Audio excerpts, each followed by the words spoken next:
சென்னையில் ஒப்பந்த அடிப்படையில் பணிபுரியும் 169 செவிலியர்களுக்கு பணி நிரந்தர ஆணை வழங்கும் நிகழ்வில் சுகாதாரத்துறை அமைச்சர் மா சுப்பிரமணியன் பேசியுள்ளார். அந்த காட்சிகளை பார்க்கலாம். 400 இடங்கள் ட்விட்டர் மற்றும் கண்காணிப்பாளர் புதிய பணியிடங்கள் அந்த பதவி உயர்வுகள் வருகிற போது அந்த பணியிடங்கள் உருவாகிறது. இப்பொழுது ஒரு 169 தரப்பட்டிருக்கிறது. ஒரு 37 தீவிர சிகிச்சை பிரிவுக்கான கட்டிடங்கள் கட்டும் பணி நடைபெற்றுக் கொண்டிருக்கிறது. அதற்கு புதிய பணியிடங்கள் என்றெல்லாம் 723 உருவாக்கப்படும் என்று அறிவிக்கப்பட்டது. ஆனாலும் தொழிற்சங்க நிர்வாகிகள் இன்னமும் கொஞ்சம் கூடுதலாக 2015 தற்காலிகமாகவே இருக்கிறார்கள்.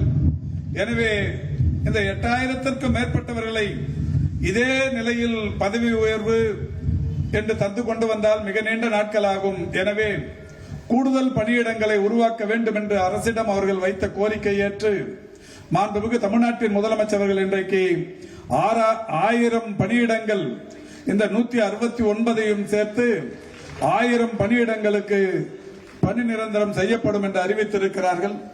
அது எந்தெந்த வகைகளில் எந்தெந்த துறைக்கு, அதாவது தீவிர சிகிச்சை பிரிவு கட்டிடங்கள், பதவி உயர்வுகள் போன்ற பல்வேறு நிலைகளில் எதற்கென்று நம்முடைய டிஎம்எஸ் அவர்கள் இன்னும் 2 நாட்களில் அதற்கான பட்டியலை வெளியிடுவார்.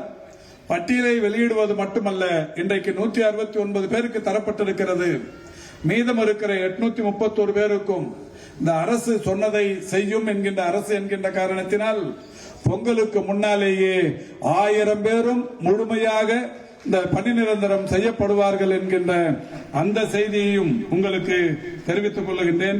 1,25,00,000 மனங்களை வென்ற தந்தி டிவி யூடியூப் சேனல். தவிர்க்க முடியாத தம்ப்நெயில்ஸ், கலக்கலான கான்டென்ட்ஸ். நீங்களும் இந்த குடும்பத்தில் இணைய இப்பவே சப்ஸ்கிரைப் பண்ணுங்க. அசுரபலம் கொண்ட எங்கள் டிஜிட்டல் கரங்களில் உங்கள் விளம்பரங்களை சேர்க்க வாட்ஸ்அப் பண்ணுங்க.